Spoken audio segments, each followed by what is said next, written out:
క్రైస్తవుడా, నిన్ను వదలని మరొక పేడ ఏంటో తెలుసా? ముహూర్తము మంచి రోజు. ముహూర్తాలు మంచి రోజులు చూసుకుంటూ గత కాలంలో చేసినట్టే ఇంకా జీవిస్తూ ఉన్నావుగా.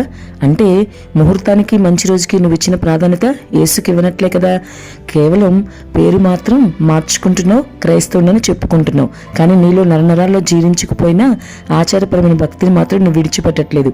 ఒక్కసారి ఆలోచించు. నువ్వు చేసే పనుల వల్ల ప్రభుకి ఎంత గాయము, ఎంత బాధ అవుతుంది. ఆయన గాయాన్ని మాటిమాటికి రేపుతున్నావు కదా. ముహూర్తం చూస్తున్నావంటే ప్రభువుకి ప్రాధాన్యం ఇవ్వకుండా ముహూర్తానికి ప్రాధాన్యం ఇస్తున్నట్లేగా. మంచి రోజు చూస్తున్నావంటే అన్నిల ఆచారాల ప్రకారం వాళ్ళు మంచి రోజు చూసినట్టు నువ్వు కూడా చూస్తున్నావనేగా. ప్రభు చేసిన ఏ రోజైనా మంచిదేని నీకు అర్థం కావట్లేదా?